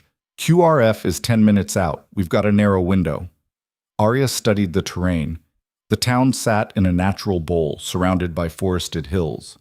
Only 2 roads in, both easily monitored. Sokolov had chosen his location well, isolated, defensible, with clear sightlines in all directions. But he hadn't counted on someone who could become invisible. There, Arya pointed to a stream cutting through the valley. Water approach. I'll insert there, move through the drainage system, come up inside the building's perimeter. Hendricks frowned. That puts you underwater for at least 20 minutes, in near-freezing temps. I've done worse. Yeah, we know. Doesn't make it smart. Arya looked at him. You got a better idea? He didn't. All right then. She checked her gear one final time, suppressed sidearm, knife, rebreather, and her rifle, always the rifle. Give me 25 minutes. If I'm not in position by then, abort and extract. Reyes grabbed her arm. Hey, be careful down there. Sokolov's not Koval. He's faster, smarter, and he knows someone's coming. How do you know? Because if I were him, I'd know. Enhanced operatives don't survive this long by being careless. Arya nodded. Then I'll just have to be more careful. She moved down the ridge, disappearing into the tree line. Behind her, Hendricks muttered, I really hope she knows what she's doing. Reyes didn't answer. The water was colder than Arya expected. She slipped into the stream silently, letting the current take her. The rebreather fed oxygen in measured doses. Her pulse slowed. Body temperature began to drop. Training took over. She drifted through the darkness, using minimal movement to navigate. The stream narrowed, becoming a drainage culvert that ran beneath the town. Concrete walls closed in. No light. No sound except the rush of water. 20 minutes passed. Finally, she reached a grate, rusted metal, barely secured. She pried it open with her knife, slipping through into a larger tunnel system. Storm drains. Old Soviet-era infrastructure. Forgotten, but functional. She moved through them like a ghost, water dripping from her suit, leaving no trace. Above, she could hear footsteps. Voices. Normal people going about their morning routines, unaware of what was happening beneath their feet. She found an access point, a maintenance ladder leading up to street level. Climbed it slowly, listening. The hatch above was locked from the inside. She picked it in 40 seconds. Emerged into an alley 3 buildings away from her target. Dawn was breaking now, pale light bleeding across the sky. She had maybe 10 minutes before full daylight. Arya moved along the building's edge, staying in shadows. Her thermal vision picked up the 2 heat signatures Hendricks had mentioned. Ground floor, stationary, probably sleeping. Second floor, moving, pacing. That was Sokolov. She circled to the rear entrance, a reinforced door with a biometric lock. Standard security for someone trying to stay hidden.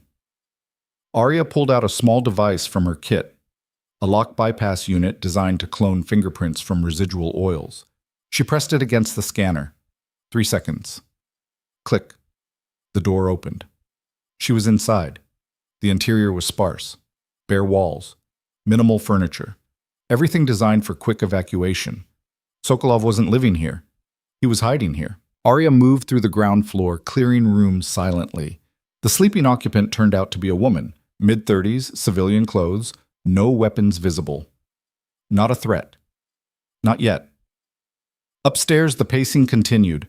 Arya climbed the stairs one step at a time, rifle raised. Her breathing was controlled, heartbeat steady. At the top, a hallway. 2 doors, one open, one closed. The pacing came from the closed door. She moved toward it, and then stopped. Something was wrong. The pacing was too regular, too predictable, like a recording on loop. Arya's instincts screamed. She spun. Viktor Sokolov stood at the end of the hallway, a pistol aimed at her head. "Drop it," he said in accented English. Arya didn't move. Sokolov was tall, lean, with sharp features and eyes that processed everything in microseconds, just like hers. "I said drop it." His finger tightened on the trigger. Arya lowered her rifle slowly, setting it on the floor. "Kick it away." She did. Sokolov stepped closer, keeping the pistol trained on her. "You're good, very good. Most operators would have walked right into that room and died." He smiled, cold, humorless. "But you sensed it, the pattern, the setup." Arya said nothing. "Who sent you?" Sokolov asked. "CIA? MI6? Mossad? Does it matter?" "Not really. They all want the same thing, me dead." He tilted his head, studying her. "But you're different, I can tell. The way you move, the way you think." His eyes narrowed. "You're enhanced." Arya's jaw tightened. "Yes," Sokolov said, reading her silence. "I thought so. Which facility?" "I don't know." "Liar. Everyone remembers, even if they don't want to." He stepped closer. "Let me guess. Eastern Europe? Maybe the Baltic states? Or perhaps one of the American black sites?" Arya's hands were at her sides, relaxed but ready. "Why does it matter?" "Because we're the same, you and I, products of the same ambition, the same hubris. They tried to make us into weapons, and instead they made us into something they couldn't control." He lowered the pistol slightly. "You feel it, don't you? The disconnect. The knowledge that you're different. That you'll never be normal." "I don't want to be normal." "Neither do I. That's why I'm still alive." Sokolov smiled. "Here's what's going to happen. You're going to leave. Tell whoever sent you that I'm gone. Disappeared. And in exchange, I won't kill you. And if I refuse, then we find out who's faster." Arya's eyes flicked to her rifle, 3 meters away, too far. Her sidearm was closer, but still holstered. Sokolov's pistol was already aimed. The odds weren't good, but she'd beaten worse.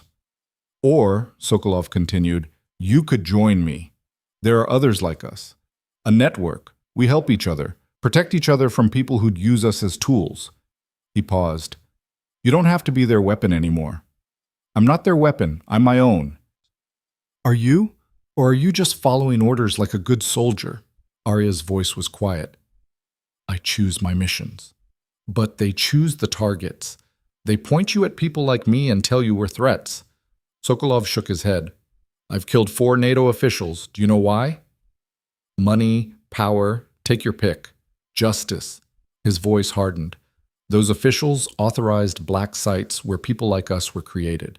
They signed off on experiments that destroyed children's lives. They're not innocent, and they don't get to walk away clean. So you're judge, jury, and executioner?" "Someone has to be." Arya studied him. "You're not wrong about what they did, about what we are. But killing them won't change it, won't undo it." "No, but it'll make them think twice before they do it again. Or it'll make them create more of us. Better versions. Until there's an entire generation of enhanced operatives with no conscience, no humanity, just weapons." Arya took a step forward. "You want to stop the cycle? Then stop killing. Help us shut down the programs that are still running." Sokolov's expression flickered. Surprise, then suspicion. "Us?" "There's a unit. Enhanced operatives working to counter other enhanced threats. To find and close the facilities that are still active." She paused. "You could be part of that. Use your abilities for something other than revenge." "And you trust them? The people giving you orders?" "I trust myself. And I choose to believe that stopping more children from going through what we did is worth the risk." Sokolov was silent for a long moment. Then he laughed, short, bitter. "You're naive. They'll use you until you're not useful anymore, then discard you like everyone else. Maybe. Or maybe I'll use them to make a real difference. There's no such thing as... Arya moved. Her hand snapped to her sidearm in a blur of motion. Sokolov's pistol swung toward her. Both weapons fired simultaneously. The hallway erupted in thunder. Arya felt the bullet graze her shoulder. Hot. Sharp. Her own shot caught Sokolov's center mass. He staggered back, eyes wide with shock. Not at being shot. At being shot by someone as fast as him. He dropped to one knee, blood spreading across his shirt. Impossible. Arya kept her weapon trained on him. It's over, Victor. No. He coughed, red flecks on his lips. It's never over. There are dozens more like me. Hundreds. And they're coming for all of you. Then we'll deal with them when they come. Sokolov smiled, genuine this time. You really believe that, don't you? That you can save everyone? I can try. That's what makes you dangerous. His breathing was labored now. Not your skills, your hope. Footsteps thundered up the stairs. Hendricks and Reyes, weapons drawn. Clear! Hendricks shouted. Reyes rushed to Arya. You hit? Graze. I'm fine. Sokolov slumped against the wall, his pistol clattering to the floor. Tell your people. Tell them it's too late. The old programs might be shut down, but new ones are starting. Private contractors. Rogue governments. The demand for enhanced soldiers is too high. Supply will follow. Arya knelt beside him. Then help us stop them. Tell us where they are. Why would I do that? Because despite everything, you don't want more kids to suffer what we did. I can see it in your eyes. Sokolov's laugh turned into a cough. Blood trickled from the corner of his mouth. You're right, I don't. He reached into his pocket slowly. Hendricks' weapon snapped up, but Sokolov just pulled out a USB drive, pressing it into Arya's hand. Everything I know, facilities, names, locations. It's not much, but it's a start. Arya took it. Thank you. Don't thank me. Just make it count. His eyes were fading now. And if you ever get tired of being their weapon, there are others who will help you disappear. I won't need to disappear. Everyone does eventually. Then his eyes closed. Medics rushed in seconds later, but Arya already knew. The wound was fatal. Sokolov had known it too. He'd chosen his last act. Information instead of defiance. Cooperation instead of revenge. Maybe there was hope, after all. 6 hours later, Arya sat in a debriefing room at the facility. Carver and Cole were there. Palmer and Kessler on a secure video link. The USB drive contained significant intelligence, Palmer said. 3 active facilities. 2 in Eastern Europe, 1 in Southeast Asia. Plus names of key researchers and financiers. He paused. This is exactly the kind of breakthrough we needed. Sokolov didn't have to give it to you, Kessler added, looking at Arya through the screen. He could have died without saying anything. What changed his mind? Arya thought about it. I told him the truth, that we're not trying to hunt enhanced operatives. We're trying to stop the systems that create them. And he believed you? I think he wanted to believe. He was tired, angry, but not at us, at the people who made him what he is. Arya paused. He saw a chance to strike back at them instead of us. So he took it. Carver nodded slowly. That's good instinct, Vance. Turning an enemy asset into an information source. He wasn't an enemy. He was a victim who became a killer because he didn't see another option. Doesn't change the fact that he murdered 4 people. No. But it means there might be others like him who'd choose differently if given the chance. Palmer leaned forward on the screen. Are you suggesting we recruit hostile enhanced operatives? I'm suggesting we offer them a choice. Work with us to shut down the programs, or face the consequences. Arya met his gaze. Fear makes enemies. Options create allies. Kessler's expression was skeptical. That's a risky strategy. Less risky than fighting them all one by one. Palmer and Kessler exchanged glances, then Palmer nodded. All right, we'll explore that approach. But carefully. Any recruitment attempts go through proper vetting. Understood. The video link ended. Carver stood, stretching. Well, that went better than expected. You've got a knack for this, Vance. Leadership. Strategy. Diplomacy. I just told the truth. Sometimes that's the most radical thing you can do. He headed for the door, then paused. Oh, one more thing. Your team, Hendricks and Reyes, they've requested permanent assignment to your unit, if you'll have them. Arya smiled slightly. Yeah, I'll have them. Good, because you're going to need them. Carver glanced back. That USB drive. It's just the beginning. There's a lot of work ahead. I'm ready. I know you are. That's why I'm not worried. He left. Cole remained, arms crossed, studying her. You did good out there, kept your head, made the hard call when you needed to. Sokolov almost killed me, but he didn't, because you were faster, better, and because you gave him a reason to choose differently in his final moments. Cole paused. That's leadership, Vance, not just tactics. Heart. Arya looked down at the USB drive still in her hand. How many more are out there, you think? People like Victor, like me. Honestly, probably more than we know. Cole's voice was gentle. But you can't save them all. I can try. Yes, you can. Just don't lose yourself in the process. What do you mean? Cole walked to the window, staring out at the desert sunset. I've seen a lot of operators burn out, not from combat, from caring too much, from carrying the weight of every mission, every life, every decision. He looked at her. You've got a gift, Vance, not just your abilities, your compassion, but compassion without boundaries becomes self-destruction. Remember that. Arya absorbed his words. I will. Cole nodded. Good. Now get some rest. You've earned it. He left. Arya sat alone in the empty room, the USB drive small and heavy in her palm. 3 facilities, dozens of potential victims, maybe hundreds, children who'd be subjected to the same experiments she'd endured, unless someone stopped it. She stood, pocketing the drive. Yeah, she'd stop it. Because that's what she did now. Not because someone ordered her to, but because she chose to. 3 months later, the first facility was shut down. Arya led the raid personally, a surgical strike in rural Ukraine. No casualties. 12 children extracted, ranging in age from 5 to 14. All of them enhanced in various ways. All of them traumatized. Watching them being loaded onto transport helicopters, wrapped in blankets and clutching stuffed animals provided by the medical team, Arya felt something shift inside her. These kids would get a choice, a real childhood, therapy, education, a chance to be more than weapons. It didn't erase what had been done to them, but it gave them a future. Hendricks approached, tactical vest still on. That's 12 lives, Ghost. 12 kids who won't become the next Koval or Sokolov. Reyes stood beside him. Not bad for 3 months' work. Arya watched the helicopters lift off, disappearing into the dusk. 2 more facilities to go. We'll get them, Hendricks said confidently. Yeah, we will. They stood together in silence, watching the sky. Later that night, back at the facility, Arya found Carver in his office. He looked up as she entered.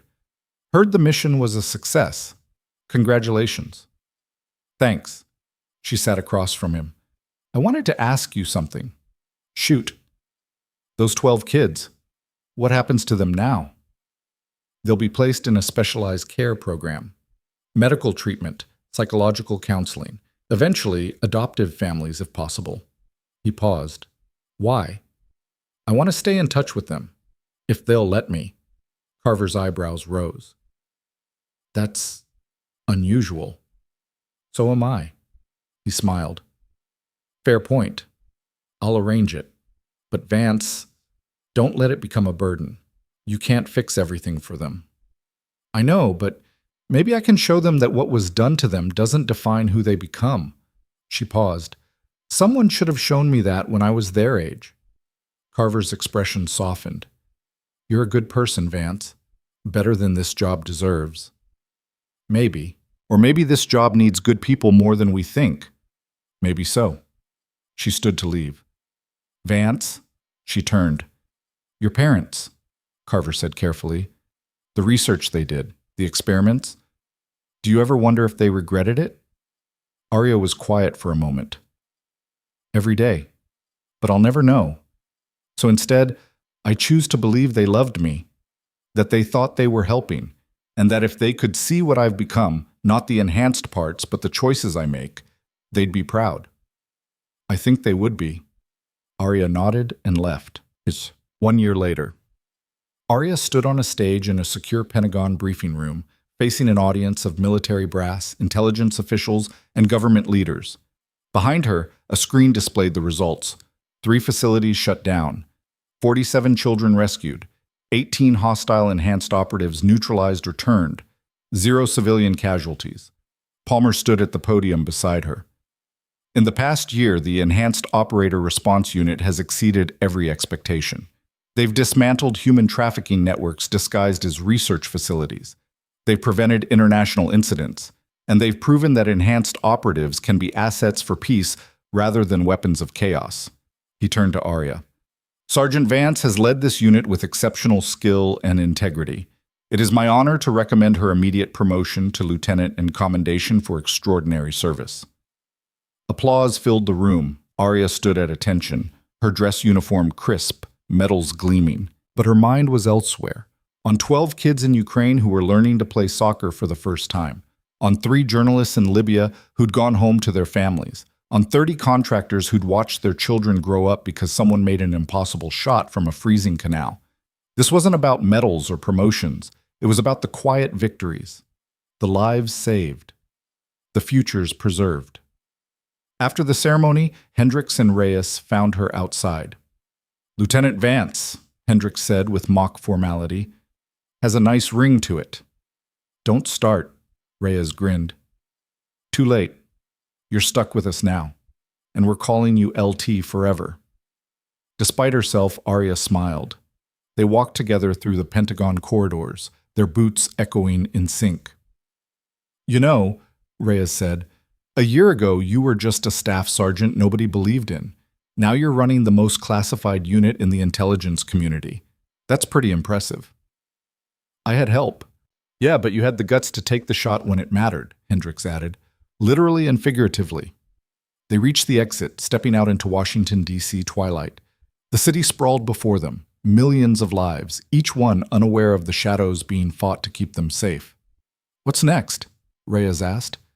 Arya thought about the USB drive in her desk, about the encrypted files suggesting more facilities, more programs, more children at risk. "Next," she said quietly, "we keep going, until every kid like us gets a choice about who they become." Hendricks nodded. "Then let's get to work." They walked into the fading light together, 3 soldiers who'd been broken, rebuilt, and transformed into something more than weapons. They were hope. They were justice. They were the ghosts that kept the darkness at bay. That night, Arya returned to her apartment, small, Spartan, functional.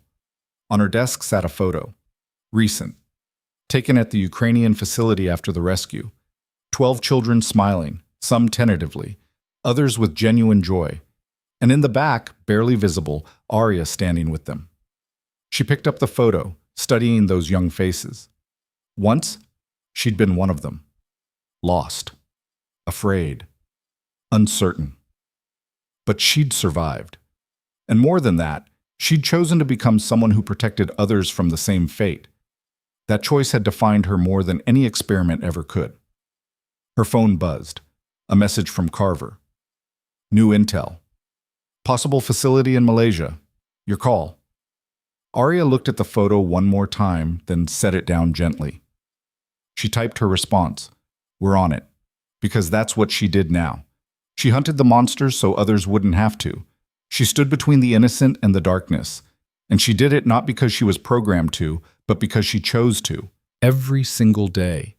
The water had once nearly broken her, freezing, suffocating, relentless. But she'd learned its secret. You don't fight the current. You become it. Silent, patient, unstoppable. And when the moment comes, you strike with a force no one sees coming. That was her power. Not the enhancements, not the training, but the choice to use everything she'd been given and everything that had been taken to make the world just a little bit safer. One mission at a time. One life at a time. One choice at a time.